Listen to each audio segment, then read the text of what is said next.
ஒரு மனுஷனை உயர்த்துறது அவனோட திறமை மட்டும் இல்ல, அவனுடைய பேச்சு தான் ரொம்ப ரொம்ப முக்கியம். கவனிச்சிருப்பீங்க, சிலர் பேசும்போது மனசு அமைதியாகும், ஆனா சிலர் பேசும்போது கடுமையான கோபம் வரும். ஆனா சிலர் பேசுறதுனாலயே அவங்களோட வாய்ப்புகளை எல்லாத்தையும் இழக்கிறாங்க. ஒரு தவறான வார்த்தை மிகப்பெரிய விளைவுகளை ஏற்படுத்தும், ஆனா ஒரு நல்ல வார்த்தை உங்க வாழ்க்கையவே வேற லெவல்ல மாத்தி கொடுக்கும். பலரும் இன்னைக்கு நிதானம் இல்லாம பேசிடுவாங்க, ஆனா சிலர் சொல்றது என்ன, நான் ஸ்ட்ரெயிட் ஃபார்வர்டா பேசிடுவேன் அப்படின்னு. அப்போ உங்களுடைய நேர்மை நல்லதுதான், ஆனா நிதானமற்ற நேர்மை அப்படிங்கிறது ரொம்ப ரொம்ப ஆபத்தானது, கத்தியை விட ரொம்ப ஆபத்தானது.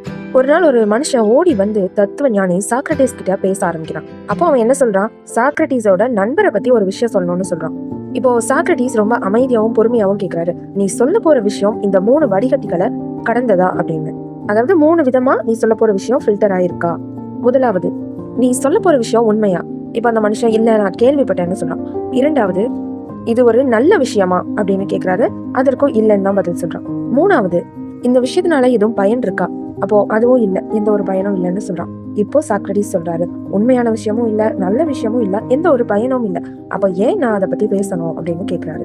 இந்த பாடம் எல்லாருடைய வாழ்க்கையுமே மாற்றும். இப்ப நீங்க பேசுற பேச்சு சரிதானா அப்படின்னு எப்படி கண்டுபிடிக்கலாம்? நிதானமற்ற பேச்சு அப்படின்னா எப்படிலாம் இருக்கும் அப்படின்னு ஃபர்ஸ்ட் தெரிஞ்சுக்கோங்க.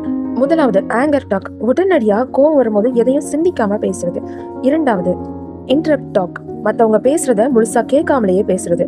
மூணாவது, லவுடர் டாக், அதிக சத்தமா பேசுறது. இதுல உங்களுடைய உண்மையை விட ஈகோ தான் அதிகமா இருக்கும். நாலாவது, ஹியூமர்ங்கிற பேர்ல மத்தவங்களை கேலி பண்ணி அவமதிச்சு பேசுறது. அஞ்சாவது, சூழ்நிலையை புரிஞ்சுக்காம எல்லார்கிட்டையும் ஒரே விதமா பேசிக்கிட்டு இருக்கிறது. அப்போ நீங்க நிதானம் இல்லாம பேசுறதுனால ஏற்படும் விளைவுகள் என்னன்னா, உறவுகள் உடைஞ்சு போகும், மன அழுத்தம் அதிகரிக்கும், வாய்ப்புகள் தொலைஞ்சு போகும். டேலண்டா உள்ள மனிதர்கள் எல்லாரும் தோக்குறதுக்கு இதுதான் முக்கிய காரணமே. அப்புறம் உங்களை சுத்தி உள்ள மக்கள் எல்லாருமே உங்க மேல உள்ள நம்பிக்கையை இழந்துருவாங்க. இப்போ ஒருத்தங்க பேசுறத வச்சுதான் அவங்களுடைய கேரக்டரை முடிவு பண்ணுவாங்க. அப்போ உங்களுக்கான நம்பிக்கை அந்த இடத்துல இழக்கப்படுது. அப்போ மனிதர்களோட பேச்சு அப்படிங்கிறது 4 விதமா இருக்கு. நீங்க எந்த இடத்துல இருக்கீங்க, உங்களை சுத்தி உள்ளவங்க எப்படி இருக்கிறாங்க அப்படிங்கிறத தெரிஞ்சுக்கோங்க. முதலாவது, தீ மாதிரி பேசுறவங்க. இந்த மாதிரியான பீப்புள்ஸ் இருக்கிற இடத்துல மேக்சிமம் சண்டை தான் வரும். அவங்க கிட்ட ஈகோ இருக்கும், கோவம் இருக்கும், ஆவேசம் இருக்கும். அதனால அவங்க கூட இருந்தாலே ஒரு மன அமைதி இருக்காது. இரண்டாவது, காற்று போல பேசுறவங்க. இவங்க பேசுவாங்க, ஆனா அவங்க பேச்சுல எந்த ஒரு அர்த்தமும் இருக்காது. காசிப்பா இருக்கும், ரூமர்ஸா இருக்கும், தேவையில்லாத பேச்சுகளா இருக்கும். இது எல்லாமே உங்களுடைய நேரத்தை தான் வீணாக்கும். மூணாவது, நீர் போல பேசுவாங்க.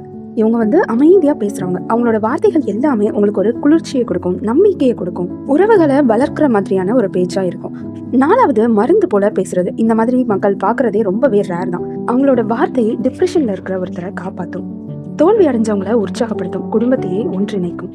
இதுதான் கம்யூனிகேஷனுக்கான உண்மையான பவர். அப்போ நீங்க வாழ்க்கையில வெற்றி அடையணும்னா எப்படியெல்லாம் பேசணும்? முதலாவது, பாஸ் பவர் வளர்த்துக்கணும். பதில் சொல்றதுக்கு முன்னாடி ஒரு 3 செகண்ட் அமைதியா இருங்க. அந்த அமைதி ஒரு சண்டையை தடுக்கலாம், ஒரு தவறை காப்பாற்றலாம், ஒரு மதிப்பை உருவாக்கலாம், என்னன்னாலும் நடக்கும். இரண்டாவது, கேட்க கற்றுக்கொள்ளுதல். வெற்றியாளர்கள் அதிகமா பேச மாட்டாங்க, அவங்க நல்ல அப்சர்வ் பண்ணுவாங்க, நல்ல கவனம் இருக்கும், அதுக்கப்புறம் பேசுவாங்க. Good communication starts with good listening. மூணாவது, வார்த்தையை தேர்வு செய்யறது. நீ இந்த விஷயத்த தப்பா சொல்ற அப்படின்னு சொல்றதுக்கு பதிலா கொஞ்சம் மாத்தி இதை இப்படி ஒரு ஆங்கிள் பார்க்கலாமே அப்படின்னு சொல்றது எந்த ஒரு பிரச்சனையும் வராம தடுக்கும். நாலாவது, உங்களுக்கான டோன் ரொம்ப ரொம்ப முக்கியம். சில நேரங்கள்ல வார்த்தைகளை விட அந்த டோன் தான் ரொம்பவே முக்கியமா இருக்கும்.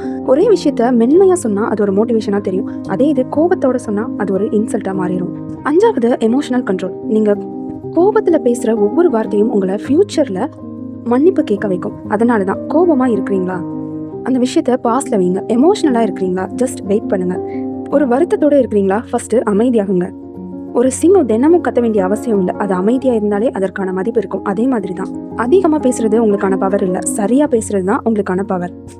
ஸோ ரொம்ப சிம்பிள், நிதானமா பேசுங்க, அமைதியா கேளுங்க, அன்பான வார்த்தைகளை பயன்படுத்துங்க. அப்போதான் மக்கள் உங்களை மட்டும் இல்லாம உங்களுடைய பேச்சையும் மதிப்பாங்க. இந்த வீடியோ உங்களுக்கு யூஸ்ஃபுல்லா இருந்துச்சா கண்டிப்பா லைக் அண்ட் சப்ஸ்கிரைப் பண்ணிட்டு உங்க ஃப்ரெண்ட்ஸ் அண்ட் ஃபேமிலிஸ்க்கும் ஷேர் பண்ணுங்க.